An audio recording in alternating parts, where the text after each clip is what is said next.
follow Pakistan cricket? Because, I mean, just the shots of you in the balcony, emotionally, it must be an interesting ride. Yeah, that's what makes it very interesting. It is. It's emotionally, it's tough at times, but we're trying to play more and more consistent cricket. So we're trying to get better in that department. But it is a tough ride now and again. And what about just from a coaching perspective? You've obviously been working with this side for a long time now, but the batting still is, incredibly odd at times. What are you trying to get the players to think? They don't seem to go about one-day chases the way that every other team in world cricket seems to go about one-day chases. Yeah, so sometimes that's our strength. I guess that's our unpredictability. But look, we give the guys clear roles, and the guys know what they need to do. It's just we do sometimes make it difficult for ourselves. We were probably a little bit soft at times yesterday, but. The guys are working extremely hard. We're evolving as a team. I mean, as we've said consistently, we're coming from a base of number 8 in the world. So we're trying to keep evolving, and wins like we did yesterday. When you win ugly, you learn a lot about the team. So I guess it gives a lot of confidence and a lot of confidence going forward for the players really. Mickey, how do you see this 1 year as Pakistan coach? When you came, Pakistan were at 8 and then at 9. I mean, they were fluctuating between 8 and 9, and now they are. I think it is safe to say that they have qualified. How do you see this 1 year? And second question is, what is your take on Fakhar Zaman's 2 performances in this Champions Trophy? Look, first of all, in terms of the year, it's been interesting, and I think if you look at us across all forms, we've had some incredibly tough tours. So. But we've played well. Test cricket, we've had some very good series. We were poor probably in Australia and got exposed there just a little bit. But other than that, we've been good. 2020 cricket, I see we're at number 2 in the rankings, which shows a tremendous improvement in where we are. And I do think our one-day team is getting better and better. Now, I sit here trying to build a team for the 2019 World Cup. So at the end of this competition, we're going to have to reassess and then decide which are the players we can work with, which are the players we can take forward for the next 2 years to come here in 2019 and really give the World Cup a proper shake-up. He's been fantastic.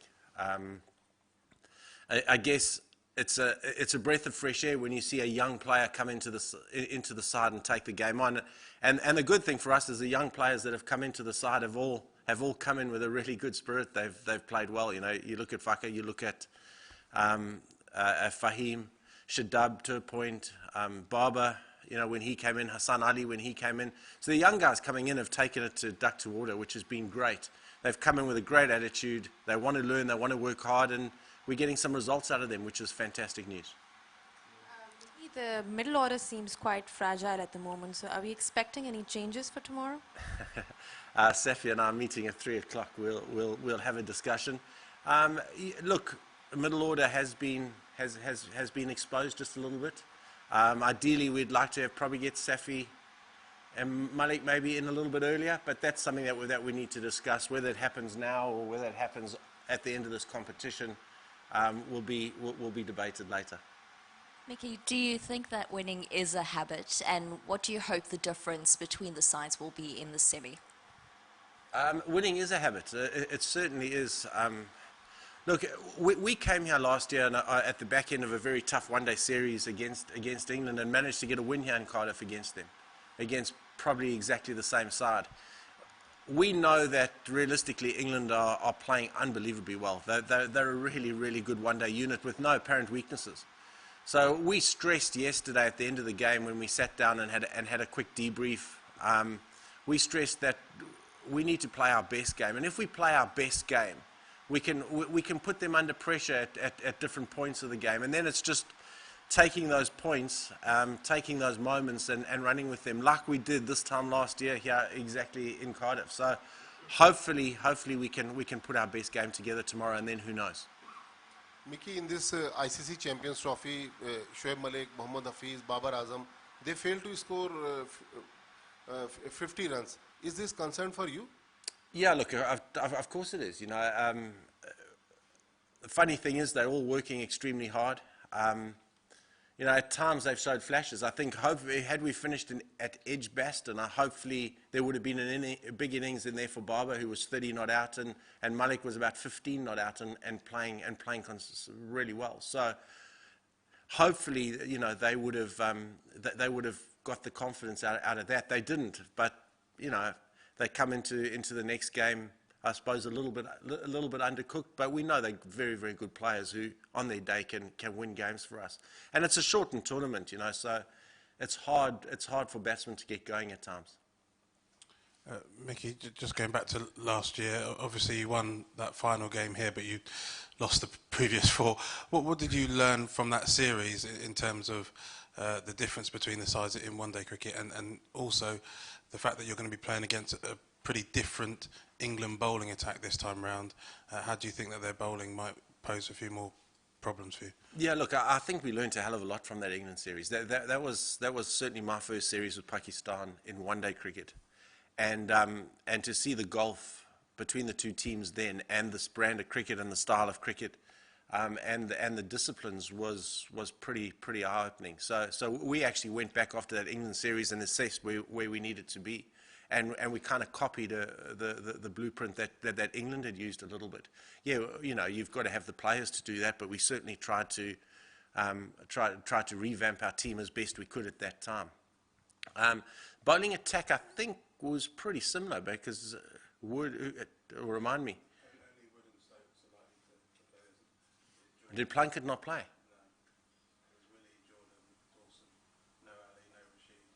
Yeah, that's true.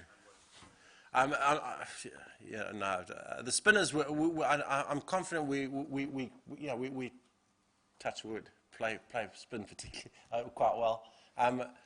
It was good to see Wood last year. We'll be fine. We'll be fine.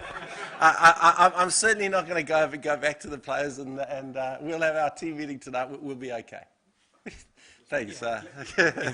Yeah, the other day, Mohammed Hafiz said he loved the fact that Pakistan was such an unpredictable side. I mean, as a coach, having sort of coached teams such as South Africa and Australia, have you had to alter your approach because you're now coaching Pakistan, or have the players had to alter theirs because you're now their coach? Which sort of way has it gone? No, I've just been buying a lot more chill pills. No, it's I don't want us to be unpredictable. As a head coach, you want the team to have structure. You want the consistency levels to be good.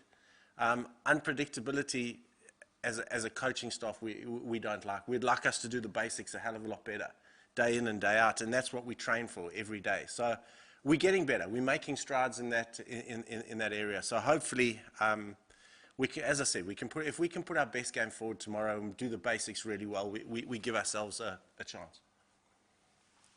Mohammed Amir is, I guess, a controversial figure in this country for the reasons we all know about. But I mean, he seems to have made significant contributions with bat and ball in this tournament.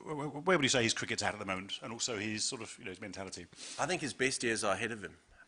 To be honest, I think he's bowling better and better, and he's bowled better and better through this tournament.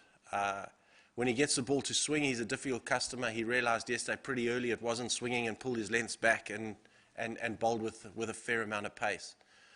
He showed what we know he could do with the bat yesterday, and I think for him, we've often tried to say that he's going to be an all-rounder. He'll be a bowling all-rounder, obviously, but we think he's better than just being a tail-end batsman. And I think yesterday he showed that he has that ability. Technically, I thought he was very good. I thought his reading of the game was excellent. I thought his balance between attack and defence was very, very good, and he handled the pressure situations excellently. So I'm very, very happy as to where he is. And as I said, I do think his best cricket's ahead of him. Okay, before the start of the tournament, Sarfraz has been saying that Pakistan has nothing to lose in this tournament. So are you still have the same mindset before the semi-final, and or do you think that Pakistan has clicked at the right time? Look, clicked. I mean, we won ugly yesterday. That's, we can't sugarcoat that fact. We've got nothing to lose, yes, but we've always said we're in it to win it. And when we chatted last night at the end of the game, the last thing I want is for us to go away now thinking that we've got to a semi-final, we're okay, we've achieved, because that would be a cop-out in my mind. we certainly want to come out and put our best game forward and win, and we want to go to London. We've always said that. That's been our mantra right from the start of this competition. We didn't get to London. We were in Birmingham and we come to Cardiff. We want to end up in London, and that's something that we've spoken about. It's something that we've worked at. And again, we certainly didn't want to be just making up numbers in this competition, and we've shown that we weren't. Now we need to go one step further, more, and never be satisfied. You know, that's a mantra of ours. We want to keep improving every day. Mickey, after just one defeat, all sorts of verdicts come out. Sack the coach, sack the captain, and blah, blah, overhauling. Is it discouraging for the team and the management? No, we're used to it, to be honest. That happens anywhere in any country, more so in Pakistan, I've got to be honest. They're very quick to judge. But no, I mean, that's par for the course. That's just what happens. And you just hope that there's some sense with the powers that be who know the journey you're on, because there is a lot of stuff written that is so far from the truth that it's frightening sometimes. Mickey, you spoke about shaking up the World Cup, but do you feel you've shaken up this tournament with the way that you've performed so far? And also, even though you say your expectations have risen, the pressure, do you think that's more on England as tournament hosts and probably favourites? Yeah, look, but I think it's something that England play well with. I think England have... I mean, they've evolved into a magnificent side over the last couple of years in one-day cricket. They really have, and we've watched them closely. Yeah, we probably have. Again, after, I mean, we were written off totally, and probably rightly so after the Indian clash, because we were shambolic. We were terrible then. But it's just shown that the resolve that the players have had, and certainly the belief that myself as coach has had in our boys. I'm incredibly proud of how we pulled ourselves off the canvas after India. And I'm incredibly proud of some of the honest discussions that we've had as a unit and as a team, because that for me has shown maturity beyond the years of the team, and that stands us in good stead going forward. I've always said, when you can sit in a dressing room and have the mature conversations, your team is evolving. A year ago, we could not have mature conversations in the dressing room. We're now having mature conversations where players are looking at their performance and judging themselves without fear of any recrimination. I think when you can do that, the team is in a good place. And we had a couple of those after the Indian game, and to see the guys, see how they've come back, and I sit here incredibly proud of every one of those guys in the dressing room, because I know how hard they've worked, and I know how hard they and how hurt they were after that Indian clash, and for them to have come back and dusted themselves off is a really good effort. I just wonder whether you have any thoughts on the change or potential change at the top of the order for England with Johnny Bairstow replacing Jason Roy, and your potential plans. Is that happening? We expect so. Potential plans for both of those players in place? Look, I mean, they're both good players. I was particularly worried. We had a discussion on the bus this morning. I was particularly worried that Roy hadn't fired yet, because I think he's very close to something quite good. So if he's not playing, that wouldn't be too bad. But mind games there, isn't it? no, I never use mind games. Yeah, so look, Bairstow's a great player. Bairstow came off the canvas against us last year at Headingley. He wasn't supposed to play half an hour before the game, got roped in for Butler and got man of the match. So they're incredible performers. The only thing I will say, I know Bairstow's opened at county level. He's never done it internationally, and I think that's a different ballgame.